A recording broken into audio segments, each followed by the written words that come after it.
What's good, you guys? It's Monday. More predictions. We're home. We're home. This feels right. Doing predictions fresh off the wake up. We're in the apex. Unmade bed behind me.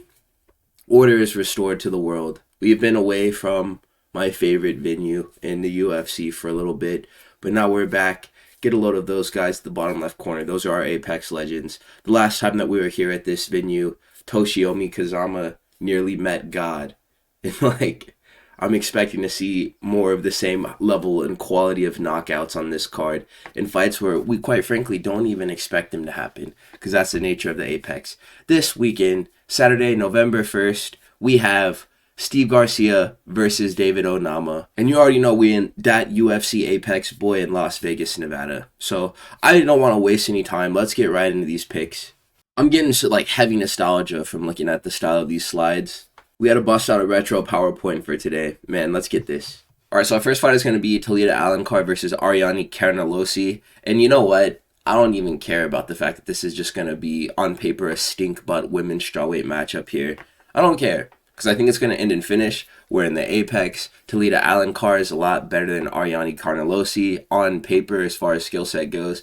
It's like a 6-time world BJJ champion.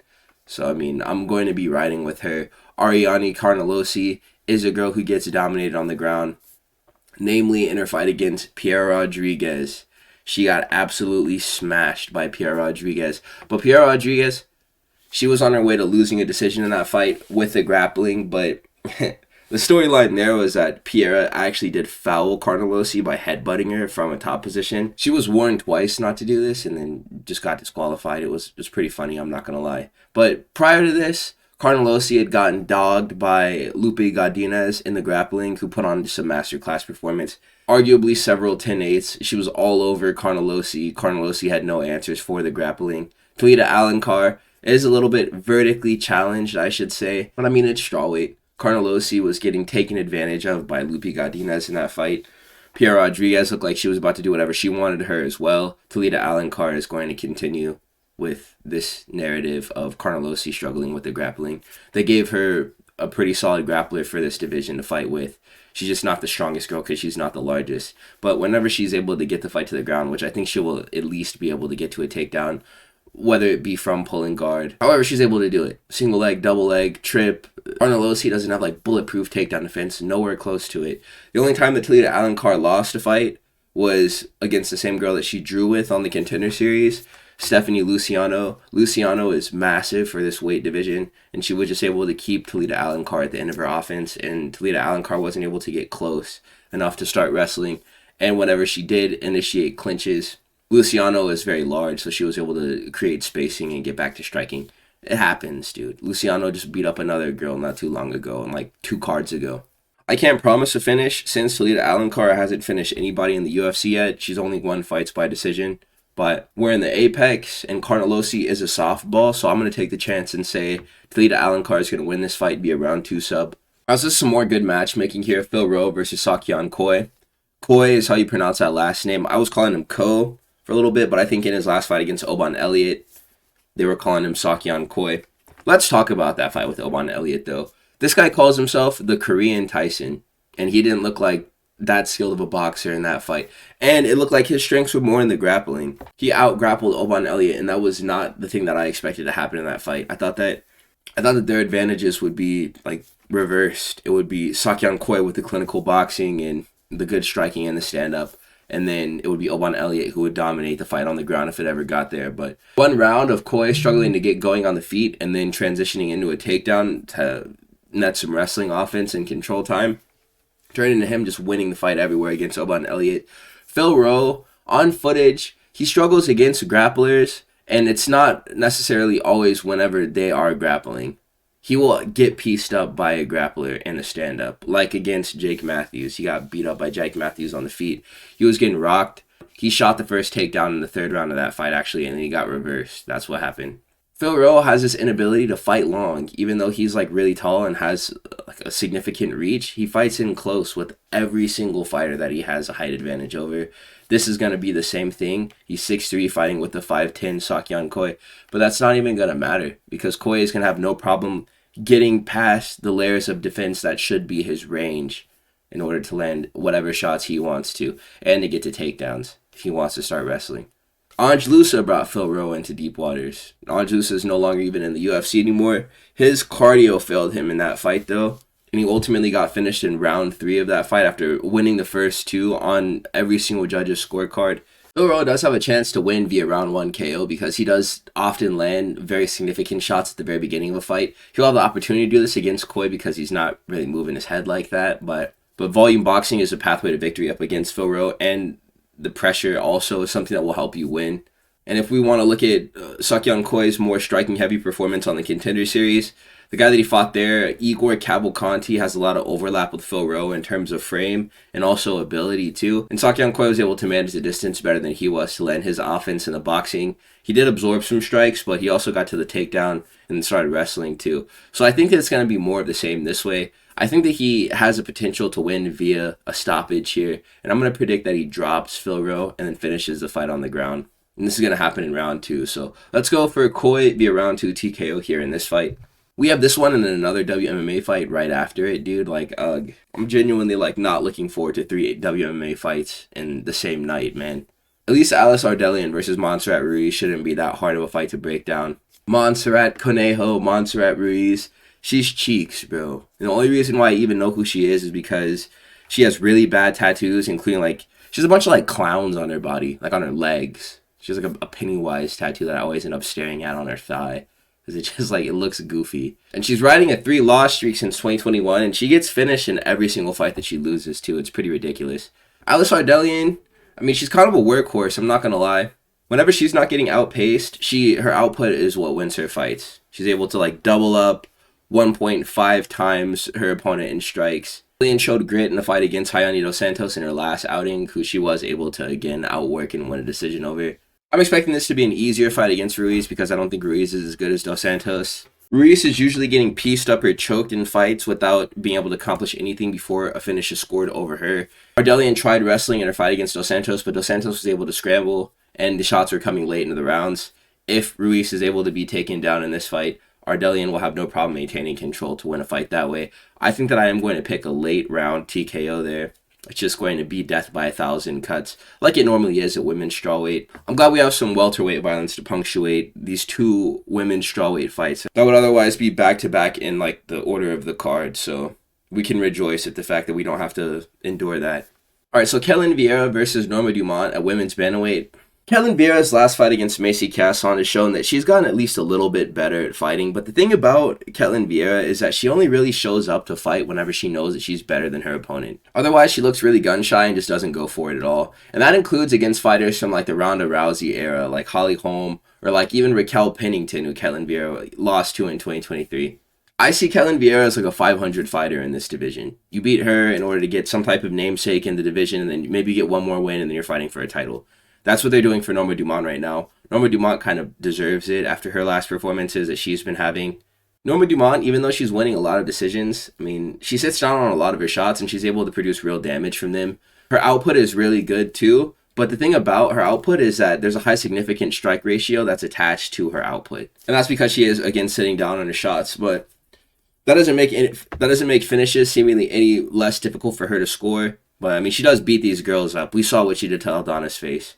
3 WMMA fights in the first 4 are crazy. Natalia Silva and Norma Dumont are very similar styles of strikers on the feet. Ketlen Viera, she would be able to impose her will on Norma Dumont if she was a larger woman. If she was larger than Norma Dumont, but that's not going to be the case here. I think that Norma Dumont's going to be able to keep it clean, pick Ketlen Viera apart on the outside, move well, score another decision here, and then we'll be done with all the WMMA fights. At least we get to look at some ass. Timmy Cuamba versus Changho Lee. Changho Lee, I'm going to predict to win by decision, and honestly, that could be even a stoppage too. There's a high probability that this fight gets stopped by Changho Lee if he can get the wrestling going. But my point is that he needs to wrestle here because on the feet, he be getting tuned up, and I saw this in his fight on the road to UFC up against Xiao Long, who he was able to neutralize in the clinch by 50-50ing off of breaks and landing elbows. He was able to get back into the fight, wearing on Xiao Long, making him tired. It was the same deal with Cortavius Romeus as well. Cortavius Romeus didn't meet Changho Lee with that great of resistance before he ended up caving eventually. He got beaten up really badly on the ground. This guy calls himself the Korean Khabib, you know? So it's like, we gotta put some type of value in that namesake. But I will say it would be funny if we see two different Korean fighters, one who calls himself the Korean Tyson and Koi, and then the Korean Khabib here, one not being able to box very well, and then one failing his wrestling attempts too. That would actually be pretty ironic and funny. I mean, Cuamba's one loss outside of the UFC, other than the 2 decisions that he's dropped in the promotion, is going to be a loss by submission. So, I mean, I think my boy Changho Lee's got this one. I think that we can trust him to win. I was looking at Cuamba, and I see Ben's gym videos. Bro, we need Ben Dejo back on Instagram Reels, man. My feed is actually getting super boring without Ben's gym videos uploading daily, man. I miss that content. This matchup is just something to get us by. But Timmy Cuamba, he has some really clinical boxing, and that could be a risk to Changho Lee if he's not able to wrestle him.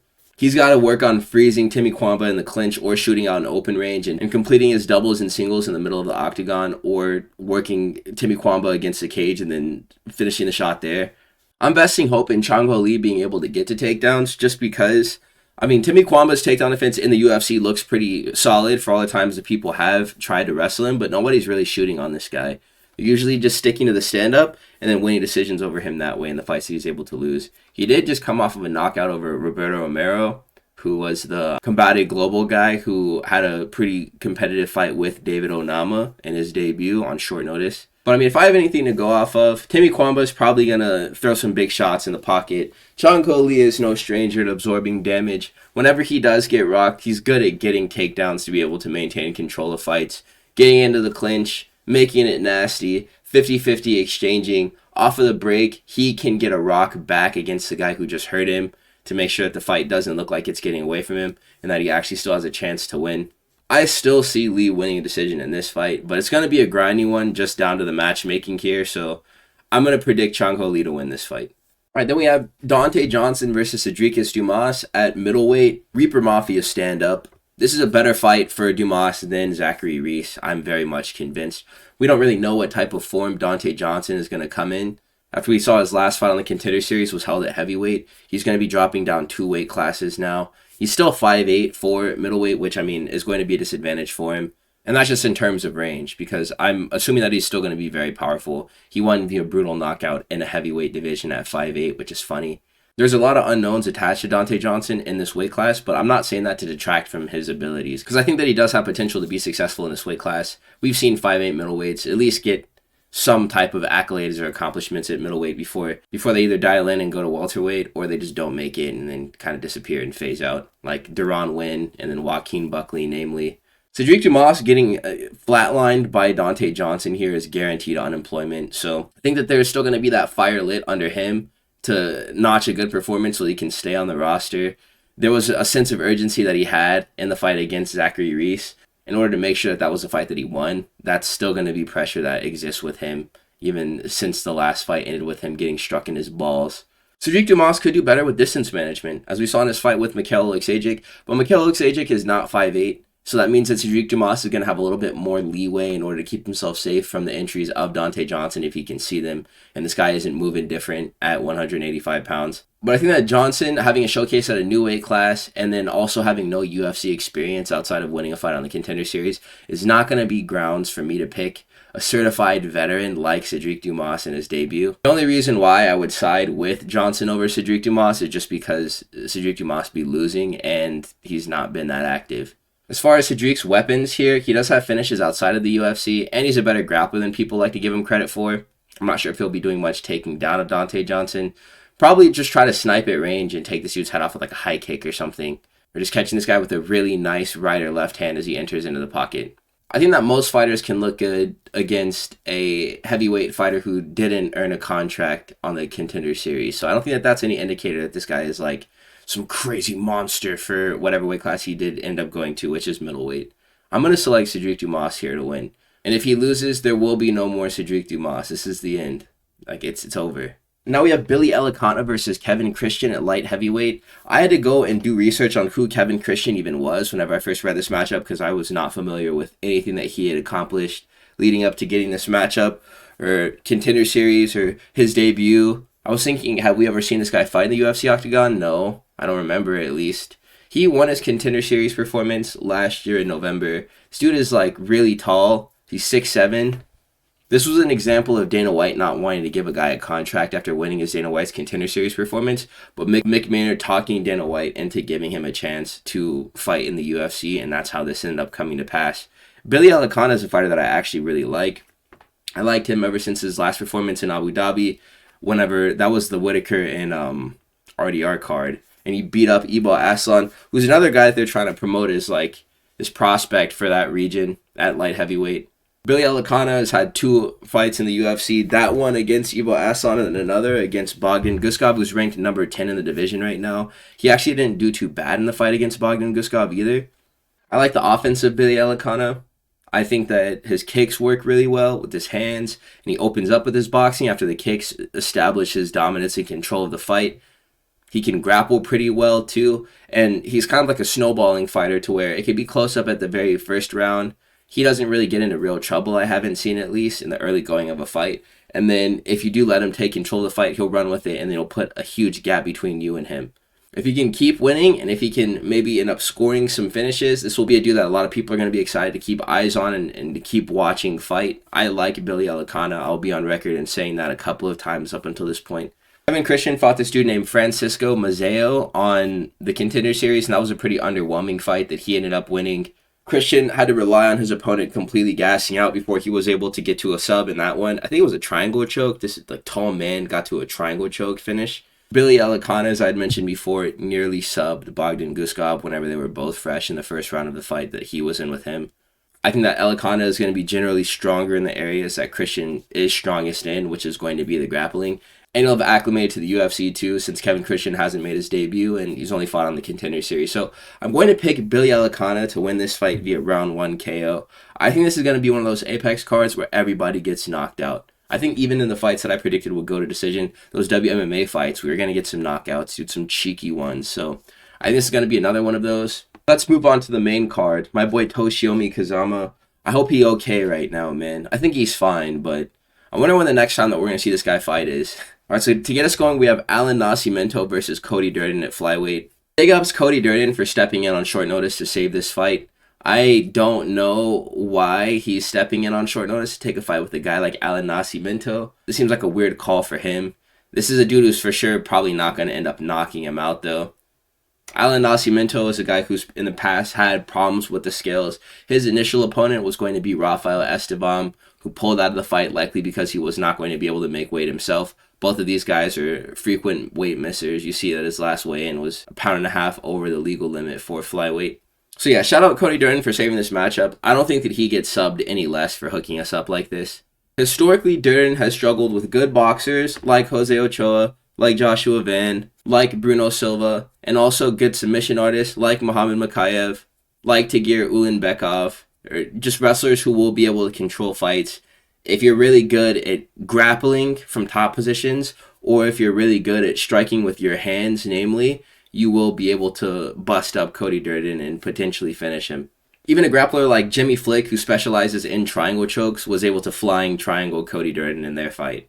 And that was some time ago, yes, but I mean, he hasn't really displayed a marginal improvement in his skills since he's been on this, like, I'm not sure if you want to call it a run.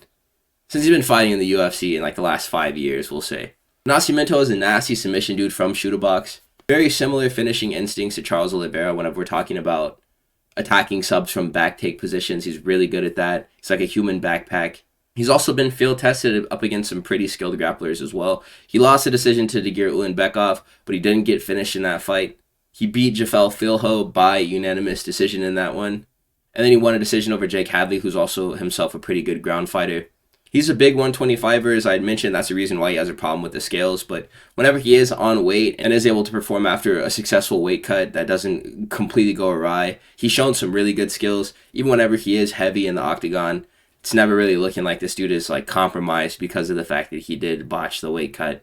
I think that he'll be good here. Cody Durden has been taking a break after going on something of like a losing streak himself.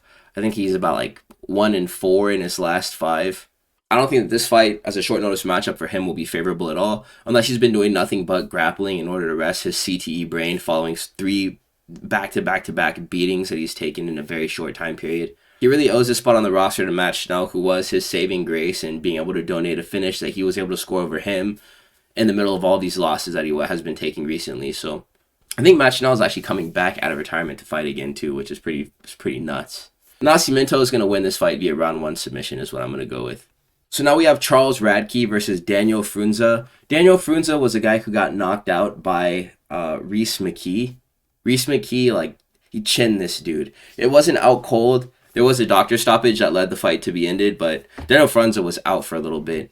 Super hurt. It was this long uppercut that Rhys McKee was able to land on Daniel Frunza that Charles Radtke could probably emulate to score his own finish in this fight. This is a bounce back if I've ever seen one.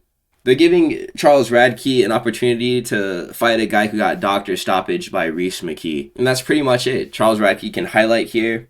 Frunza likes to dip his head, and so that's going to set up knees or uppercuts if he wants to go that route. You can be creative and do something else that I haven't named right there. Mike Malott was a little bit too much for Charles Radtke, but I feel like Charles Radtke is one of those fighters in this division who you don't try to build as a prospect at 170. You let them get a limited amount of wins over guys that you really don't have any intent on doing anything with, so that it's kind of meaningful whenever you throw them to fighters like Carlos Prates or like Mike Malott, who are potential stars that you really want to build and push through the rankings. So that's what they're doing here. Charles Radtke will get a KO over Daniel Frunza for namesake, just so that he can then be fed to another young up-and-coming guy. And he's going to win via round 1 KO. All right, next we have Isaac Dulgarian versus Yadier Del Valle.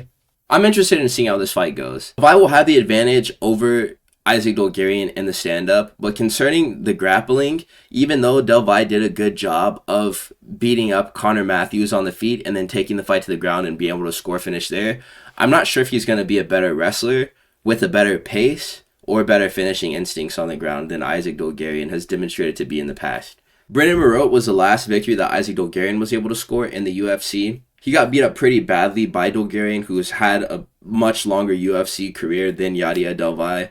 Yadier Del Valle, he has gotten a win over Connor Matthews in his debut, which it could be a good omen going off of the trajectory of where other fighters who have done the same thing have ended up after beating Connor Matthews. But that guy isn't even in the UFC anymore, and largely he's fodder. Dulgarian has some serious pressure from top positions, and I think this is going to count for a lot here. The one loss on Isaac Dulgarian's otherwise undefeated record is going to be coming to Christian Rodriguez, which, dude, honestly, I don't know how Christian Rodriguez won that fight. If I could be candid with you guys, I really don't know how he won that fight. They both 10-8'd each other, Dulgarian in round 1, and then he won the second round in my opinion, and then Christian Rodriguez 10-8'd him in round 3. So that should have been a win that he would have gotten still. Dulgarian, with the pace that he likes to output in the grappling, usually only brings 10 minutes of cardio with him. So I think that that's going to be something that hinders his success against Del Valle if he's not able to get to a submission or a finish in the first 2 rounds. He's going to be looking like Zombie Man in round 3.